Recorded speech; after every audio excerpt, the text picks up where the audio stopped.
Hi, നമസ്കാരം. സെക്രട്ടേറിയറ്റിൽ കത്തുകൾ അയക്കാൻ സ്റ്റാമ്പില്ല. സ്റ്റാമ്പില്ലാത്തത് എന്തുകൊണ്ട്? പണമില്ല. അതുതന്നെയാണ്. നോക്കുക, നമ്മുടെ സർക്കാർ കാര്യങ്ങൾ, അതായത് നമ്മൾ ഒരു അപേക്ഷ സർക്കാരിന് അയച്ചാൽ അത് പരാതിയാകാം, എന്തെങ്കിലും അപേക്ഷയാകാം, എന്തായാലും ഒരു പരാതി അല്ലെങ്കിൽ ഒരു അപേക്ഷ ഒരു കത്ത് അയച്ചു കഴിഞ്ഞാൽ, സർക്കാരിന് അയച്ചു കഴിഞ്ഞാൽ സർക്കാർ അത് കിട്ടി എന്ന് പറയുന്ന ഒരു രീതിയുണ്ട്. അത് നമുക്ക് തിരിച്ചയക്കും. പിന്നെ നമ്മൾ നൽകിയ അപേക്ഷയിന്മേൽ എന്ത് നടപടിയെടുത്തു, എന്താണ് നമ്മൾ നടപടി എടുത്തിരിക്കുന്നത് എന്നും സർക്കാർ നമ്മളെ അറിയിക്കും. അതാണ് ഒരു സർക്കാർ എന്ന ഒരു സ്ഥാപനം കൊണ്ട് ഏറ്റവും പ്രധാനപ്പെട്ട അടിസ്ഥാനപരമായ ഒരു ജോലി എന്ന് പറഞ്ഞാൽ അതാണ്. അതായത് പ്രജകളെ, പൗരന്മാരെ കാര്യങ്ങൾ യഥാസമയം അറിയിക്കുക എന്നത്. അതിനുപോലും ഈ സർക്കാരിന്, പിണറായി വിജയൻ സർക്കാരിന് കഴിയുന്നില്ല. സ്റ്റാമ്പ് ഇല്ലാത്തത് കൊണ്ട് ഏകദേശം ലക്ഷക്കണക്കിന് കത്തുകൾ, ഏകദേശം 1,00,000-ലധികം കത്തുകൾ ഈ പൊതുഭരണ വകുപ്പിൽ, അതായത് പിണറായി വിജയന്റെ ഭരണത്തിന് കീഴിൽ സെക്രട്ടേറിയറ്റിൽ പിണറായി വിജയന്റെ തന്നെ വകുപ്പിൽ, അതായത് പൊതുഭരണ വകുപ്പിൽ 1,00,000-ലധികം കത്തുകൾ കെട്ടിക്കിടക്കുന്നു, മല പോലെ കിടക്കുന്നു എന്നാണ് ഇപ്പോൾ വിവരം പുറത്തു വരുന്നത്. സ്റ്റാമ്പ്, അതായത് കത്തുകൾ അയക്കാൻ വേണ്ടിയിട്ട് സ്റ്റാമ്പ് ഒട്ടിക്കാൻ കഴിയുന്നില്ല. ഇപ്പോൾ സ്റ്റാമ്പ് എന്ന് പറയുന്ന പണ്ടത്തെ പോലെ ഇങ്ങനെ പശ തേച്ച് നാക്കിൽ തേച്ച് ഒട്ടിക്കുന്ന രീതിയല്ല ഉള്ളത്. പകരം നമുക്ക് ഇപ്പോൾ സ്റ്റാമ്പ് മെഷീനിങ് ഉണ്ട്. അതായത് സ്റ്റാമ്പിങ് സമ്പ്രദായമുണ്ട്. ഒരു മെഷീനിലാണ് സ്റ്റാമ്പ് ചെയ്യുന്നത്. ആ സ്റ്റാമ്പ് മെഷീൻ വെച്ചിട്ട് നമ്മൾ വയ്ക്കുന്ന കത്തിൻ്റെ വെയിറ്റ് അനുസരിച്ചിട്ട്, ഭാരമനുസരിച്ച് അതിനകത്ത് റേറ്റ് നിശ്ചയിക്കും. സ്റ്റാമ്പിൻ്റെ തുക എത്രയാണെന്ന് നിശ്ചയിക്കും. എല്ലാ കത്തുകൾക്കും ഒരേ രീതിയിലുള്ള റേറ്റ് അല്ല പോകുന്നത്. അതിനകത്ത് കൂടുതൽ പേപ്പർ ഉണ്ടെങ്കിൽ കൂടുതൽ വെയിറ്റ് വരും. അങ്ങനെ കൂടുതൽ വെയിറ്റ് വരുന്നെങ്കിൽ ആ കൂടുതൽ വെയിറ്റ് അനുസരിച്ചിട്ട് സ്റ്റാമ്പ് കുത്തും. അങ്ങനെയാണ്. അത് മെഷീനാണ്, ഒരു പ്രത്യേക മെഷീനാണ്. പക്ഷേ ഈ മെഷീൻ എന്ന് പറയുന്നത് എപ്പോഴും ആർക്കും ചെന്ന് ഉപയോഗിക്കാനൊക്കെ ഇല്ല. അതിനകത്ത് ഈ സ്റ്റാമ്പിൻ്റെ റേറ്റ് വരുന്നെങ്കിൽ ഈ മെഷീന് ചാർജ് ചെയ്യണം. നമ്മുടെ മൊബൈൽ ചാർജ് ചെയ്യുന്നത് പോലെ. നമ്മുടെ മൊബൈൽ നമ്മൾ ചാർജ് ചെയ്യുന്നത് എങ്ങനെയാണ്? നമ്മുടെ കയ്യിൽ പൈസ തീരുമ്പോൾ മൊബൈൽ മെസ്സേജ് അയക്കും, അല്ലെങ്കിൽ അവരല്ലാതെ എന്തെങ്കിലും നമുക്ക് വാണിംഗ് തരും.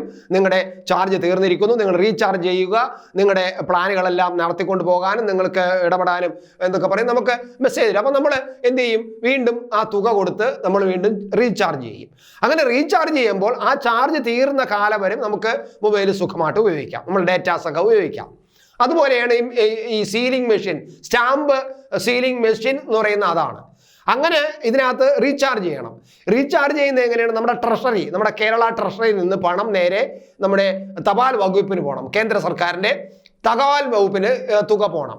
അങ്ങനെ ട്രഷറിയിൽ നിന്നും സ്റ്റാമ്പിങ്ങിന് എന്ന് പറഞ്ഞ് പ്രത്യേകിച്ച് നമ്മൾ റീചാർജ് ചെയ്യുന്നത് പോലെ നേരെ തുക തപാൽ ഓഫീസിൽ ചെല്ലുമ്പോൾ തപാൽ ഓഫീസുകാർ അത്രയും തുക ഈ മെഷീനിലേക്ക് ചാർജ് ചെയ്യും, നമ്മുടെ മൊബൈലിൽ ചാർജ് ആവുന്നത് പോലെ.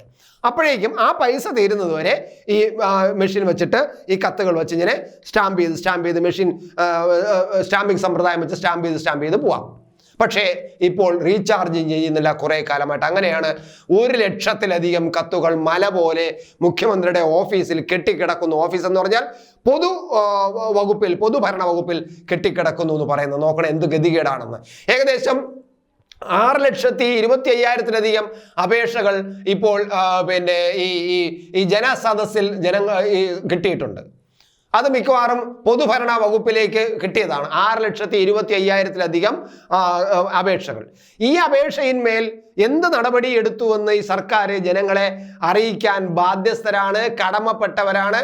അത് അവരുടെ ഉത്തരവാദിത്വമാണ്. പക്ഷേ ജനങ്ങൾക്ക് ആ വിവരം അറിയിക്കാൻ ഈ സർക്കാരിനെ കൊണ്ട് കഴിയുന്നില്ല. കാരണം പണമില്ലാത്തത് കൊണ്ട്, സ്റ്റാമ്പ് ഇല്ലാത്തത് കൊണ്ട് ഈ കത്തയക്കാൻ കഴിയുന്നില്ല. അതൊന്ന്. 2, സാധാരണ ധനസഹായത്തിന് അപേക്ഷിച്ചവർ ആ ധനസഹായം അനുവദിച്ചു എന്ന ഒരു കത്ത് സർക്കാരിൽ നിന്ന് കിട്ടുമെന്ന് പറഞ്ഞ് ഇങ്ങനെ കാത്തിരിക്കും.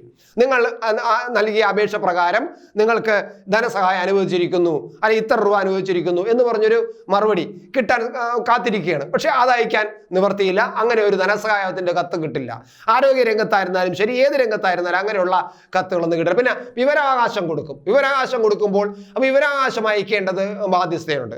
ആ വിവരാവകാശക്കാരന് 1 മാസത്തിനകം വിവരങ്ങളെല്ലാം കൈമാറണമെന്നാണ് ചട്ടം. പക്ഷേ അയക്കാൻ കഴിയുന്നില്ല. അങ്ങനെ നിരവധി ഒരു ഭരണസ്തംഭനം തന്നെയാണ് ഈ സ്റ്റാമ്പിംഗ് സീലിംഗ് നിലച്ചതുകൂടെ സംഭവിച്ചിരിക്കുന്നത്.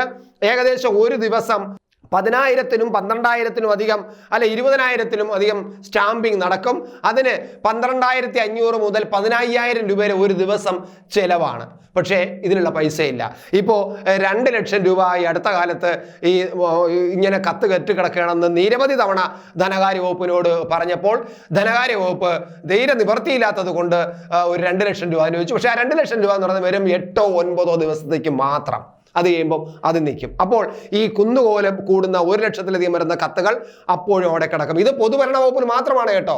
അത് കഴിഞ്ഞാൽ ആരോഗ്യ വകുപ്പുണ്ട്, ധനകാര്യ വകുപ്പുണ്ട്, വിദ്യാഭ്യാസ വകുപ്പുണ്ട്, അങ്ങനെ മറ്റ് പല വകുപ്പുണ്ട്. അവരുടെ എല്ലാ മെഷീൻസ് അങ്ങനെ നിശ്ചലമായി കിടക്കുകയാണ്. സ്റ്റാമ്പിംഗ് മെഷീൻസ് എല്ലാം നിശ്ചലമായി കിടക്കുകയാണ്.